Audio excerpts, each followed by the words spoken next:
Hello guys, welcome to Suraj Gupta English grammar. आज हम आपको परफेक्ट कॉन्टिन्यूअस टेंस के बारे में बताने जा रहे हैं। परफेक्ट कॉन्टिन्यूअस टेंस जो हमारे टेंस का आखिरी टेंस होता है, चौथा टेंस परफेक्ट कॉन्टिन्यूअस टेंस। जैसा कि ये सेंटेंस है, इसमें हम आपको परफेक्ट कॉन्टिन्यूअस टेंस की पहचान को पहले बताएंगे। सबसे पहले हम आपको बताएंगे कि किसी भी सेंटेंस को ट्रांसलेट करना है तो सबसे पहले subject, verb, object, complement, adverb जो भी चीजें होती हैं हम पहले उसको ढूंढेंगे। जैसा कि इसमें पढ़ा रहे हमारा वर्ब है, पढ़ा रहे हैं वर्ब, तो सब्जेक्ट ढूंढने के लिए पूछेंगे कौन कौन पढ़ा रहे हैं। ये अध्यापक, ये हुआ हमारा सब्जेक्ट। क्या पढ़ा रहे हैं, ऑब्जेक्ट वन के लिए पूछते हैं क्या क्या पढ़ा रहे हैं, ऑब्जेक्ट वन नहीं है। जहां को लिखा हुआ ऑब्जेक्ट टू, कहीं को नहीं लिखा, ऑब्जेक्ट टू भी नहीं है। उसके बाद हम ढूंढते हैं एडवर्ब, एडवर्ब के बाद जो बचे वो कॉम्प्लीमेंट। एडवर्ब को ढूंढने के लिए इसी वर्ब से पूछेंगे कैसे, कैसे पढ़ा रहे हैं, एडवर्ब भी नहीं है। तो जो बचा वो कॉम्प्लीमेंट, ये कॉम्प्लीमेंट नंबर 1 और ये कॉम्प्लीमेंट नंबर 2। इसमें दो कॉम्प्लीमेंट है, कॉम्प्लीमेंट नंबर 1 और कॉम्प्लीमेंट नंबर 2। अब हम आपको यहां बताएंगे कि कोई भी टेंस परफेक्ट और कॉन्टिन्यूअस दोनों कैसे होता है। जैसा कि यहां बताया गया है, परफेक्ट तब होता है जब किसी क्रिया का काम पूरा हो, और कॉन्टिन्यूअस वो क्रिया होती है जिसमें काम जारी हो। तो हम आपको बताएंगे कि एक ही सेंटेंस में किसी क्रिया का काम पूरा और जारी दोनों कैसे होता है। जैसे पढ़ा रहे का काम क्या है, काम जारी। पढ़ा रहे का काम जारी है, इसलिए ये टेंस हमारा हो गया कॉन्टिन्यूअस टेंस। कॉन्टिन्यूअस काम जारी है, कॉन्टिन्यूअस तो हो गया, लेकिन ये टेंस परफेक्ट कैसे होता है ये हम आपको दिखाएंगे। देखिए, इसमें कोई समय दिया होता है, जैसे यहां लिखा 10 वर्ष से। 10 वर्ष से ये समय हमारा बताता है कि हमारा ये टेंस परफेक्ट भी है। कैसे बताता है, जैसे अगर ये कहा जाए कि ये अध्यापक 10 वर्ष से इस स्कूल में पढ़ा रहे हैं, तो 10 वर्ष से पढ़ा रहे हैं का मतलब ये होता है कि वो अध्यापक 9 वर्ष 11 महीना पढ़ा चुके, 9 वर्ष 11 महीना पढ़ा चुके, और 10वें वर्ष में अभी काम उनका हो रहा है, अभी काम जारी है। तो जो 9 वर्ष 10 में से जो 9 वर्ष पढ़ा चुके, वो 9 वर्ष उनके पढ़ाने का काम पूरा है। इसलिए समय बताता है कि इस सेंटेंस में ये टेंस हमारा परफेक्ट है। ये समय बताता है परफेक्ट। ये तो ये काम जारी था इसलिए कॉन्टिन्यूअस हुआ, और ये समय बताता है कि 9 वर्ष का काम पूरा है। मतलब परफेक्ट कॉन्टिन्यूअस टेंस में सभी सेंटेंस में कोई ना कोई समय इस तरीके का दिया होता है, और ये समय बताता है कि हमारा काम पूरा है। चूंकि हमारा सेंटेंस इधर से स्टार्ट होता है, इसलिए पहले परफेक्ट मिला और उसके बाद कॉन्टिन्यूअस, तो इसलिए इसका नाम पड़ा परफेक्ट कॉन्टिन्यूअस टेंस। इसलिए इसका नाम परफेक्ट कॉन्टिन्यूअस टेंस पड़ा। तो इसीलिए चूंकि परफेक्ट पहले है बाद में कॉन्टिन्यूअस, इसलिए जब इस टेंस की इंग्लिश हम लिखते हैं तो परफेक्ट का नियम पहले लिखते हैं। तो परफेक्ट का नियम पहले लगाएंगे। टेंस को लिखने से पहले सबसे पहले हम सब्जेक्ट को लिखते हैं, तो यहाँ सब्जेक्ट पहले लिखेंगे ये अध्यापक की इंग्लिश पहले आएगी, दिस टीचर सबसे पहले सब्जेक्ट हुआ। अब लिखना है वर्ब। वर्ब हमारा परफेक्ट टेंस पहले है, इसलिए परफेक्ट का नियम पहले लगेगा। तो जैसा कि हमने आपको टेंस के नियमों में बताया है, पीछे वीडियो में देख लीजिएगा डिस्कशन पर जाकर, कि परफेक्ट तब होता है जब काम पूरा हो। जब काम पूरा हो तो हमने बताया था टू बी की मतलब हेल्पिंग वर्ब की दूसरे रूप की क्रिया आती है, हैज, हैव या हैड। तो सब्जेक्ट हमारा सिंगुलर है, टेंस प्रेजेंट है, प्रेजेंट के सिंगुलर में दूसरे रूप की क्रिया में हैज आएगा, इसलिए यहां आ जाएगा हैज। फिर जिसको क्रिया माना गया उसका थर्ड फॉर्म। तो यहां 10 वर्ष को क्रिया माना गया, जिसने बताया कि काम पूरा है। तो ये 10 वर्ष कोई क्रिया तो है नहीं, इसलिए हमने आपको पिछले वीडियो बताया था कि क्रिया हमारी 2 प्रकार की होती है, डू की और बी की। जिसको क्रिया माना गया, अगर ये डू की क्रिया ना हो तो वहां बी की क्रिया लिखेंगे। तो 10 वर्ष कोई डू की क्रिया नहीं है, इसलिए हम यहां इसके स्थान पे बी की क्रिया लिखेंगे।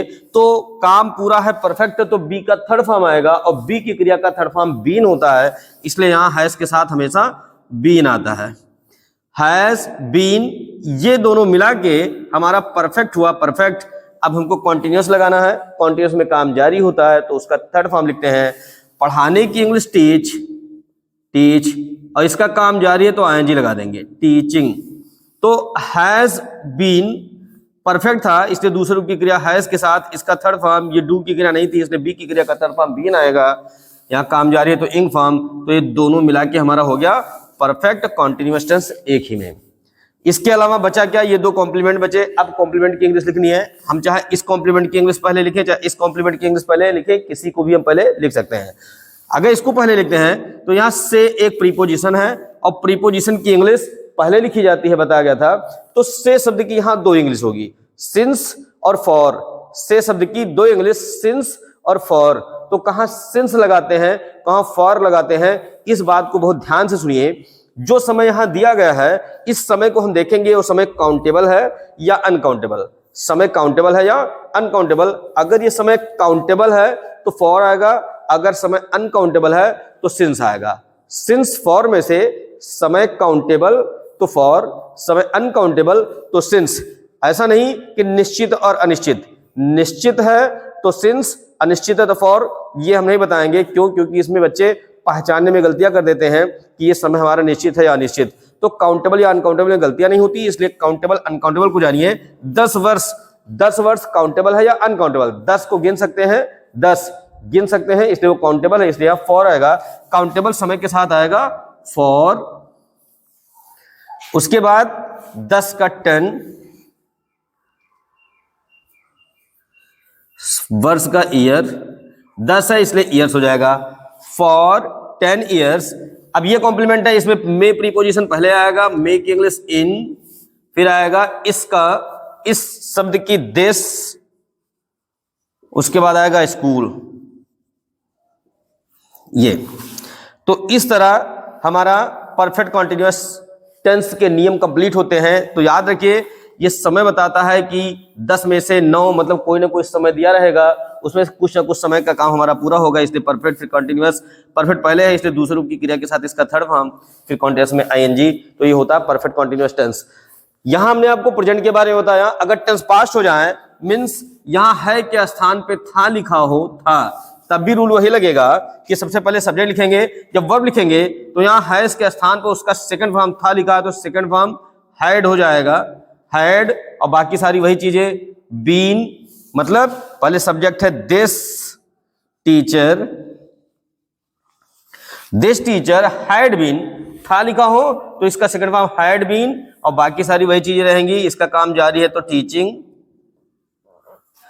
समय वही है, for 10 years in this school, in this school। Just like अगर यहां है था के स्थान पे होगा लिखा हो, होगा मतलब टेंस फ्यूचर हो जाएगा, तब भी रूल्स वही, बस केवल इस क्रिया में दिस टीचर सब्जेक्ट के बाद पहले हम विल लिख देंगे, जैसा कि हमने आपको फ्यूचर वाले टेंस में बताया था। तो अगर आप हमारे फ्यूचर टेंस के वीडियो को ना देखे हो तो डिस्क्रिप्शन पर जाकर फ्यूचर टेंस के वीडियो को देख लीजिए। फ्यूचर में बताया गया था कि वर्ब को लिखने से पहले हम विल या शैल लिखेंगे, उसके बाद ये क्रिया आएगी। अब विल शैल, ये इसके बाद ये क्रिया आएगी has been teaching, has been teaching.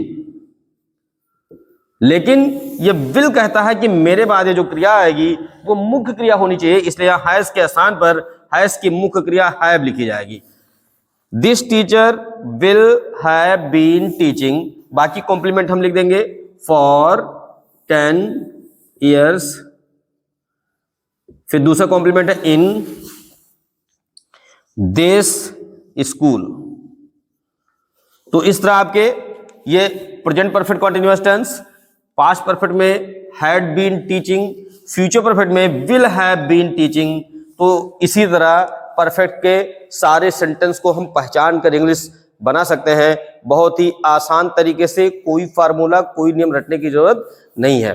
तो हमारा वीडियो अगर आपको अच्छा लगा हो तो आप हमारे वीडियो को लाइक और शेयर ज़्यादा से ज़्यादा करिए, क्योंकि हमारे वीडियो के माध्यम से आपके फ्रेंड्स और रिलेटिव्स परफेक्ट कॉन्टिन्यूअस टेंस को बिना कोई नियम रटे आसानी से सीख सकते हैं। और हमारे चैनल को अगर आपने सब्सक्राइब नहीं किया तो सब्सक्राइब जरूर करिए। Thank you.